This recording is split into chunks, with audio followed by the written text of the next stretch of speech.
In questo video voglio parlarti di quelli che a tutti gli effetti possono essere considerati degli orrori, anziché degli errori, degli orrori, che tante persone purtroppo commettono quando si tratta di podcast. Parlare nel verso sbagliato del microfono. Una delle cose che più spesso mi fa inorridire è quella di vedere le persone che parlano nel verso sbagliato del microfono, perché non hanno assolutamente idea di quale sia il lato del microfono, né tantomeno hanno pensato che leggere le istruzioni potesse aiutarli. Non è solo il caso del Blue Yeti, che trovi sul mio canale tutta una serie di video dedicati appunto a quel microfono, dove dimostro anche come la maggior parte delle persone parlano nel verso sbagliato del microfono. Ma ci sono microfoni che sono side addressed, microfoni che sono front addressed, cioè microfoni dove la capsula è posizionata sul lato anteriore, quindi bisogna parlare davanti, alcuni microfoni dove la capsula è posizionata sul lato frontale, quindi bisogna parlargli di lato, ok? E anche quando si parla di lato, quale dei due lati? Anche questo potrebbe essere complicato da sapere se non si leggono le istruzioni, quindi questo orrore si può tranquillamente superare semplicemente leggendo gratuitamente le istruzioni del microfono. Utilizzare l'audio dello smartphone.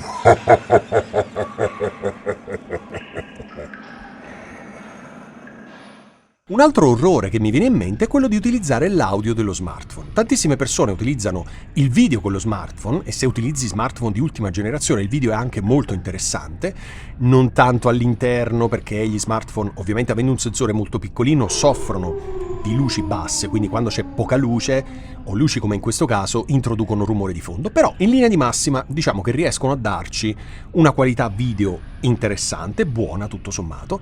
Ma l'orrore è quello che le persone utilizzano l'audio dello smartphone senza aggiungere un microfono. Né i classici microfoni wireless, quelli che su Amazon costano veramente 2 lire, né un microfono lavalier con il filo, che anche lì costano poco se non vuoi spendere tanto. Ecco, utilizzare l'audio dello smartphone è veramente un suicidio, perché sarà pieno di eco, di reverbero, e sicuramente non ci aiuterà a ottenere un risultato qualitativamente degno di essere visto e fruito dalle persone. Utilizzare sia la spugna che l'antipop sul microfono.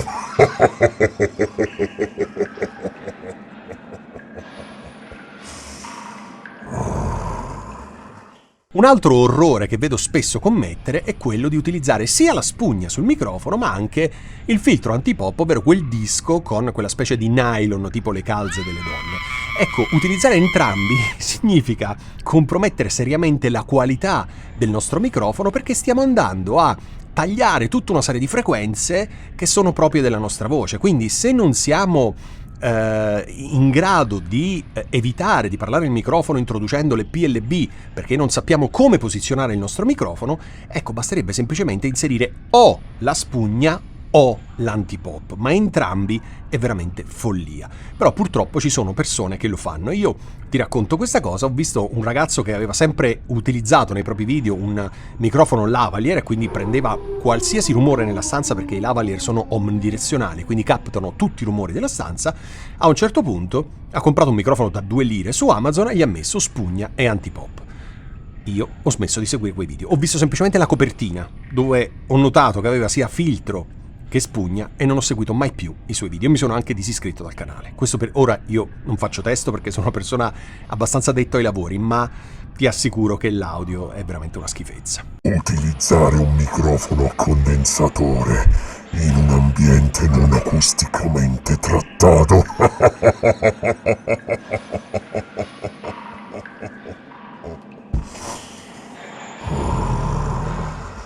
Uno degli orrori di cui parlo più spesso nel mio canale è quello di utilizzare un microfono a condensatore in una stanza non acusticamente trattata.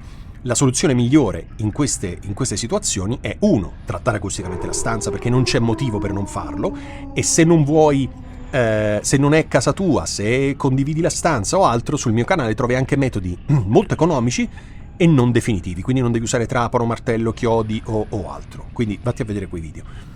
Dicevo, se proprio non puoi o non vuoi farlo, scegli microfoni dinamici e non a condensatore. Perché? Perché essendo meno sensibili riprendono meno tutti quei rumori, eco compreso, o rumori che vengono dalle altre stanze, da fuori dalla finestra, eccetera, dandoti una qualità audio un po' migliore, soprattutto perché dopo, in fase di post-produzione, dovrai faticare molto meno a ripulire tutto l'audio, ammesso che tu possa farlo, perché in alcuni casi l'audio è totalmente compromesso e non si può utilizzare. Non fare esercizi per riscaldare la voce.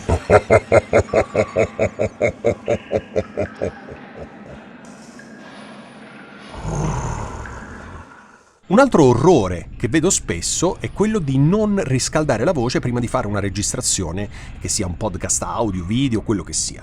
La voce va riscaldata, non possiamo svegliarci la mattina e iniziare a registrare, oppure non possiamo smettere di mangiare perché abbiamo finito e ci mettiamo a registrare.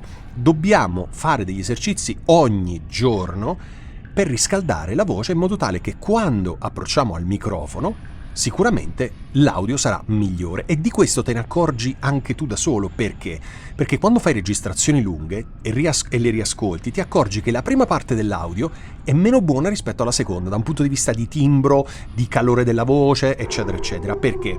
Perché nella prima parte la voce aveva bisogno di riscaldarsi, quando si è riscaldata, quindi nella seconda parte dell'audio, ottieni il massimo, e quindi hai anche una registrazione diversa tra la prima e la seconda parte. Quindi la cosa migliore e gratuita che tu possa fare è fare esercizi per riscaldare la voce. Posizionare male il microfono.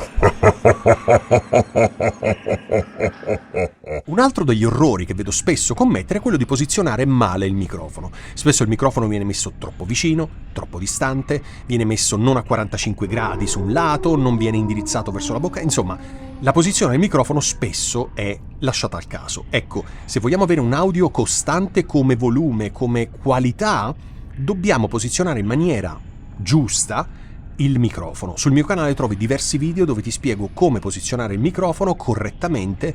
1, per avere una voce che suona bene. 2, per evitare quel fastidioso problema delle P e le B che risultano fastidiose per chi ascolta. Quindi la posizione del microfono è assolutamente fondamentale per dare al nostro audio una qualità in più. Non avere una strategia. Un altro degli orrori che vedo spesso commettere è quello di registrare l'audio nella fotocamera.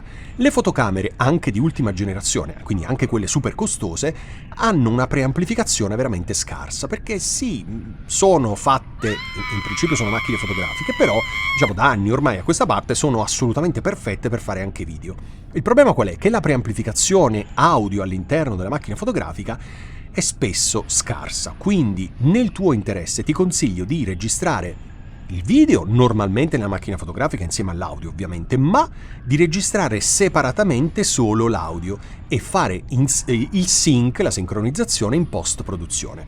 Tutti i software ti permettono di farlo semplicemente con un click, quindi non devi impazzire tu a regolare l'audio e il video, ma semplicemente gli importi il video con l'audio che ti viene fuori dalla macchina fotografica, solo l'audio che viene fuori dal tuo registratore, dalla scheda audio, dal computer, dove vuoi, e in fase di post-produzione li selezioni tutti e due e gli dici utilizza il video dalla macchina fotografica e l'audio dal file solo audio che ti sto caricando. Tutto questo, c'è un video sul mio canale che ti spiega come farlo con un solo click, quindi essendo facilissimo non c'è motivo per non farlo. Registrare l'audio nella fotocamera.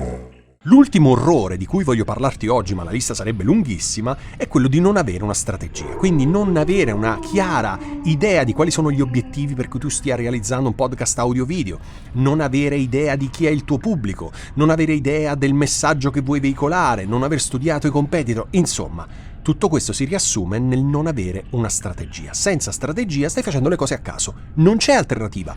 O hai una strategia nella quale hai tutti i punti chiari e sai come procedere sempre, oppure stai facendo le cose a caso. Se fai le cose a caso non puoi aspettarti il successo del tuo podcast audio o video che siano. Ok, fermo restando che il successo non te lo può garantire nessuno, a maggior ragione se fai le cose a caso. Quindi ti consiglio, nel tuo unico interesse, di pianificare tutto ancora prima di accendere il computer, il microfono, la fotocamera o quello che sia. avere una strategia, avere tutti i punti chiari è assolutamente fondamentale. Sul mio canale trovi video anche su questo argomento. Come puoi immaginare, la lista degli orrori è veramente lunghissima, ma non volevo fare un video troppo lungo, quindi mi sono fermato a questi che secondo me sono tra i principali orrori. Ovviamente ce ne sono tantissimi altri, se ti va, commenta questo video e raccontami quali sono gli altri orrori a cui tu hai assistito, ascoltando o vedendo dei podcast, così possiamo magari fare una seconda edizione per il prossimo Halloween o per qualche altra festività, nella quale appunto parliamo di questi orrori. Grazie mille come al solito per aver guardato questo video e noi ci vediamo settimana prossima.